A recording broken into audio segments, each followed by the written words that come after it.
Powered by the Montana Television Network. This is Montana This Morning from Montana's news leader. Well, good morning and thanks for kicking off your Thursday with us. I'm Justine Stewart. And I'm Louis Dorch. Hopefully having a good start to your Thursday. And Justine, we hit on it a little bit earlier, but the Northern Lights making a really nice appearance last night. Got in a few pictures actually, so we'll be able to show those. Oh good, I want to see some because when I was on my way into work I can only really see, I saw a slight hue of green over the mountains, but not much. Yeah, I kept on checking outside. I went outside to look because you're seeing so many pictures. They were seen all across the country. I wasn't able to see them, but if you did see them and you got some pictures, please send them in because I want to, because I've mentioned I haven't seen them yet, but that is a goal of mine for one of these days to see the Northern Lights. Let's talk about your forecast headlines for today. High pressure settles in. Yes, it was beautiful yesterday. It's going to be beautiful again this afternoon with sunshine and 70s. Now we're still watching that weekend system to roll in starting Saturday. That's going to increase our rain chances and then also bring us much cooler temperatures starting Saturday. And that's going to last well into next week with it looks like right now high temperatures struggling to get out of the 40s as we roll throughout next week. Here's a look at your Thursday forecast for today, though. Another beautiful one, 75 in Missoula, 73 Kalispell and Hamilton. We'll see 70 in Polson. U.S. Senator Steve Daines spoke with the FBI about the increase of cyber threats in Montana in the wake of those that shut down 30 Flathead area schools for 3 days. Senator Daines spoke with FBI Director Chris Wray about how we can be more proactive in preventing these attacks, and in the event that they do happen, how can those responsible be brought to justice. Director Wray couldn't comment specifically on the Flathead area incident, but did say that the Bureau is aware of increased cyber threats and investigators will continue to be diligent when investigating these crimes. I could not agree more that this concept of ransomware, cyber terrorism, the various variants of it that are hitting, and I think the example in your state illustrates that it's everywhere now. No longer just ransomware to, a big Fortune 500 company. It's hospitals, it's schools in your case. It is a very serious threat and it's growing. Director Wray also says they believe some of the same organizations responsible for similar attacks are targeting victims in other countries as well. The University of Montana has released numbers that show the incoming freshman class has grown nearly 2% from a year ago, but UM has an overall preliminary fall enrollment headcount of 11,865 students, marking a 4.5% drop in total enrollment at the Missoula campus. School officials say in a news release that the drop was not unexpected. The fall 2017 undergraduate headcount enrollment at the main campus saw 437 fewer students, and meanwhile, the number of graduate students grew by 10%. UM Vice President for Enrollment Management and Student Affairs Tom Crady said he was pleased to see the larger freshman class. The census also shows Missoula College has 317 fewer students, a drop of about 15%, and is being blamed on a large drop in dual enrollment by high school students. New models for homeless veterans housing and care are being implemented in Missoula County now, and the U.S. Department of Veterans Affairs required organizations that support housing homeless veterans reapply for funding earlier this year. This came as a surprise for two Missoula organizations. MTN's Augusta McDonald has more on some of the new changes and continuing programs. Missoula has two programs that provide housing and services for homeless veterans. After they received notice early this year that their current grants could expire, they jumped to the task of securing funding. All of the per diem grants around the country end at 9/30/2017. And if you were not renewed, if you were one of the programs that did not get renewed, they would give you until December to figure out a way to either continue your program or phase it out. So it was a very short timeline. And we're very happy that we're not forced into that position and that we get to continue. The Valor House, which hosts up to 17 vets in supportive housing, did secure a grant to continue their current work. The Pavarello Center is the other program and operates the Housing Montana Heroes program. It has the capacity for 20 veterans. The POVs director says they saw an opportunity to improve their services by applying for grants to support two different new models of care. Divides our beds up essentially into a couple of different smaller programs, so we're able to offer more tailored services to the veterans that we're serving here in Missoula. Other programs around the country were not so fortunate. The VA eliminated 15,000 funded beds nationwide. One veteran currently living here at the Valor House says the program has given him the resources to conceive goals, to believe in them, and the opportunities to achieve them. James Diaz says he has suffered under chronic homelessness for over a decade, and a long road has brought him to this program. In reality, we all hope for the same.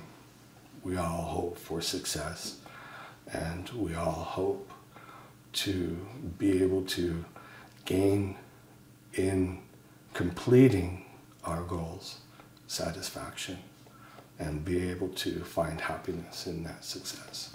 Diaz says the Valor House is giving him the resources to rise above his circumstances and pursue his goals. Reporting in Missoula, I'm Augusta McDonald for MTN News. These beds for veterans are secured for at least another year. Both programs work to support veterans, increasing their income and eventually moving on to a permanent housing situation. After a devastating fire season, the department responsible for fighting many of those flames is painting a bleak picture of its future due to budget cuts. The Department of Natural Resources and Conservation blew through its fire suppression budget early on this fire season. Upwards of $63 million was spent on wildfires in the state, and DNRC Director John Tubbs said many of the bills for the equipment and aircraft used haven't even come due yet. The DNRC, like many state agencies, will need to cut 10% of its budget to meet a request by Governor Steve Bullock to make up for state revenue shortfalls. The Water Resources Division will be hardest hit if the cuts are approved. Stream gauges shared with the U.S. Geological Survey will have to be decommissioned, and that's going to affect agencies like the National Weather Service that will have a tougher time predicting dangerous flooding now. The DNRC also may not fill some vacant positions to save money. We're an agency that has had this question asked to us many, many times. We don't have a lot of, I don't know that we ever considered we had a lot of extra fat to just cut off. We're down to bone. So you will see direct impacts. We are trying to preserve as much as we can. Tubbs said the special session of the state legislature would be one option to restore the budget, and if not, the director hinted the DNRC may be looking at furlough days for employees the next year to make up for that gap. The Bass Creek Recreation Area south of Florence has reopened after being closed in mid-August due to the Lolo Peak fire. The site is popular with horseback riders, hikers, campers, and mountain bikers. The site that reopened includes Charles Water Memorial Campground, Larry Creek Group Site Picnic Area, as well as non-motorized trails, including Larry Creek Trails and Bass Creek Trail number 4. Bitterroot National Forest officials say there will be no fees or services at campgrounds, along with pack it in, pack it out garbage until it is closed by the snow. Firefighters working on the Rice Ridge fire burning near Seeley Lake are making great progress on suppression repair work. Currently, 140 miles of suppression repair work needs to be fixed, and of that, 59 miles is complete. Surfaces burned by the Rice Ridge fire have been seeded for erosion control. Firefighters have dismantled the fire protective wrap from the Carmichael cabin and unwrapped bridges and other structures that are not at risk anymore.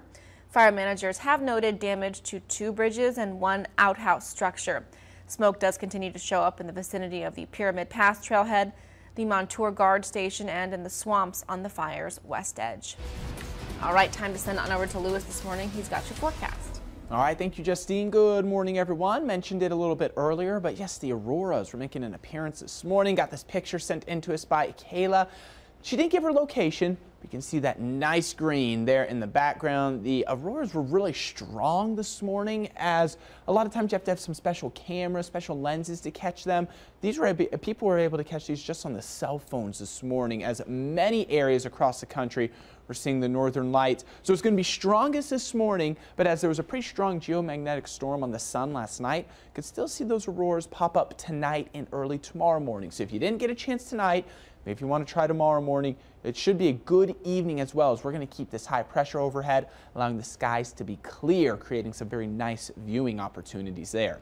Let's talk about your temperatures this morning, because yes, it is on the chilly side. 30 Seeley Lake, 43 Hamilton, 40 in Missoula. We're at 39 in Polson, 35 in Kalispell, 37 waking up this morning in St. Regis. So here we go. This is what we're tracking for the rest of the week.